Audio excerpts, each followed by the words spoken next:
Goeienaand, Magaliesig, ons vertrou dat jy 'n wonderlike en 'n geseënde Sabbat gehad het en 'n nuwe week lê voor ons met beloftes van mooi dinge. So kom ons sluit hierdie Sabbat af met 'n kort gedagte, maar ons begin deur ons hoofde te buig in gebed. Lieflik Here Jesus, U woord is vir ons kosbaar en ons dank U daarvoor. En ons bid in 'n spesiale sin, lei ons tot 'n dieper belewenis met U. Maar mag dit ons ook toerus om meer effektief vir U te wees, selfs in hierdie week wat voorlê. Dankie Here vir die woord, seën die voorlesing ook in Jesus naam. Amen. So my gedagtes hak vir 'n ruk vas, nou al by die groot oproep van Matteus 28, so ook Handelinge 1 vers 8 en dan Matteus 24 vers 14. En saam met dit die 3 engele boodskap. En al 4 hierdie gedeeltes praat oor die verkondiging van die evangelie. En hoe effektief is ons in die uitvoering daarvan. En so ek lees weer vanaand Matteus 24 vers 14. En soos jy weet, kom dit na afloop van 'n vraag deur Jesus se disippels oor hoe die einde van hierdie geskiedenis op aarde sal wees. En Jesus sê, en hierdie evangelie van die koninkryk sal verkondig word tot 'n getuienis vir al die nasies. En dan sal die einde kom. En die verkondiging van die evangelie behels dit wat ons doen as predikante, maar dis 'n baie klein deel daarvan. Dit behels eintlik ons toegeruste en toegewyde kerklede en die rol wat hulle vervul, want saam kan hulle soveel meer doen wanneer hulle die evangelie verkondig. En baie keer kyk ons na hierdie werk wat gedoen moet word en ons voel ontoereikend. En miskien is dit wat God nodig het, miskien is dit juis die kwalifikasie daarvoor, maar nie net in terme van onsself nie, maar baie keer sê mense ons het meer hulpbronne nodig om hierdie evangelie te verkondig. En ons vra dikwels vir God vir genoeg hulpbronne om dit te doen. God vra ons, is jy gewillig om by my sending aan te sluit? Want wanneer ons lewens belyn met God se werk en God se wil en God se sending, val die hulpbronne in plek, val die ontoereikendheid in plek, val alles in plek. Inteendeel, hulpbronne en ons kwalifikasie volg altyd die sending. En die sending volg God. En dikwels is ons aandag dus op die verkeerde plek wanneer ons wonder, hoe kan ons dit doen? Dit lyk onmoontlik om hierdie taak te vervul. Henry Blackaby is 'n sendingskrywer, 'n missioloog, en hy sê die volgende: vind uit waar God besig is om te werk en volg hom daar. Vind uit waar God besig is om te werk en volg hom daar. En ek dink dit maak nogal sin. So wêreldwyd is daar 48.000 sendlinge wat op hierdie oomblik besig is om die evangelie te verkondig. Sommige in baie moeilike omstandighede, sommige met die dreigement van die dood en die uitvoering daarvan. En wil u raaiskoot waag hoeveel van die 48.000 sendlinge, Christensendlinge wêreldwyd is Sewendedag Adventiste? 300. Ons prys die Here vir die 300. Maar hierdie is nou toegewyde of toegewyde beroepssendlinge, nie individue wat getuig deur hulle ander werksituasies of predikante wat dit voltyds doen. En spesifiek in daardie gedeelte van die wêreld waar die evangelie nog onbekend is. Daar is soveel werk om te doen. En ons moet uitvind waar God besig is en daar inval en dan gaan ons suksesvol wees.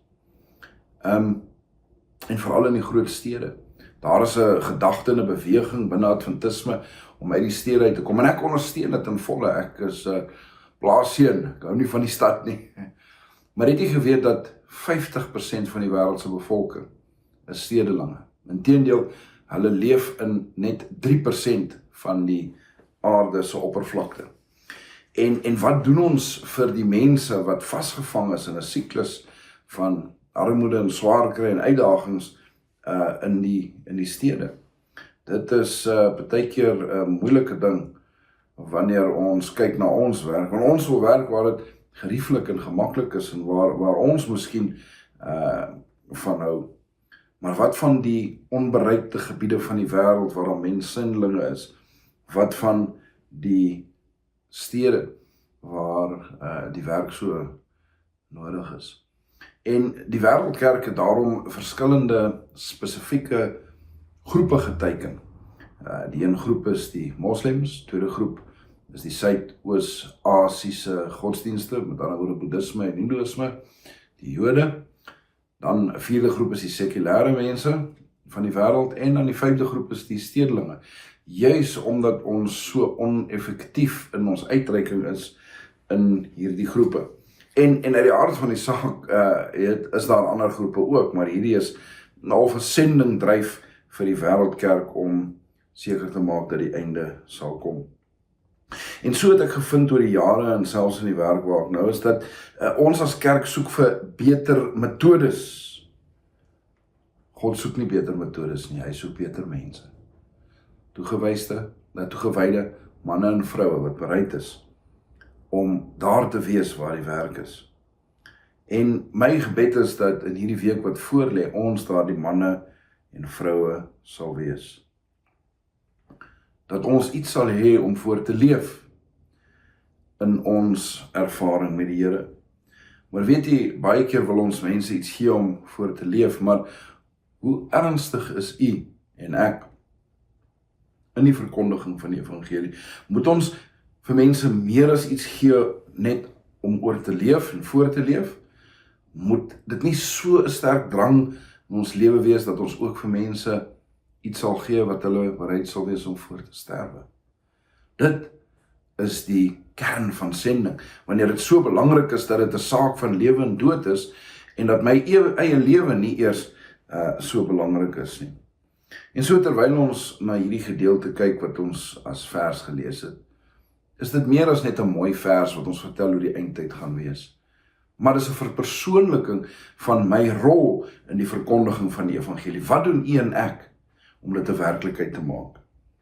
En hierdie evangelie van die koninkryk sal verkondig word deur my, deur u, deur elkeen van ons wat vanaand hierna kyk, tot 'n getuienis vir al die nasies, en dan sal die einde kom. En sien, dis anders wanneer dit persoonlik is, want ons kyk na die Wêreldkerk of ons lokale kerk of watter sfeer ook al, en dit lyk of daar wel groei is. Ja, ons wil altyd meer hê, maar die kerk gaan vooruit, maar watter rol het ek gespeel? Watter rol het u gespeel in die verkondiging van die evangelie?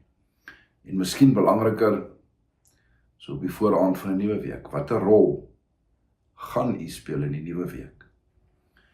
Hierdie afgelope naweek was daar 'n mooi uitreik gewees.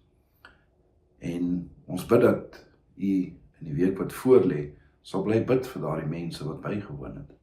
Maar ook dat wanneer die Here u in kontak plaas met iemand wat soekend is, dat u daardie oomblik sal gebruik.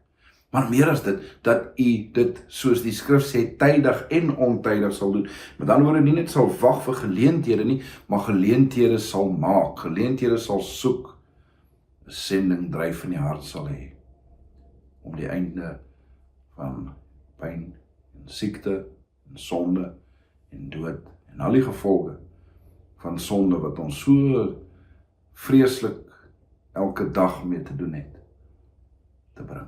Mag die Here u seën, terwyl ons hierdie roeping biddend oorweeg, is my gebed in Jesus se naam.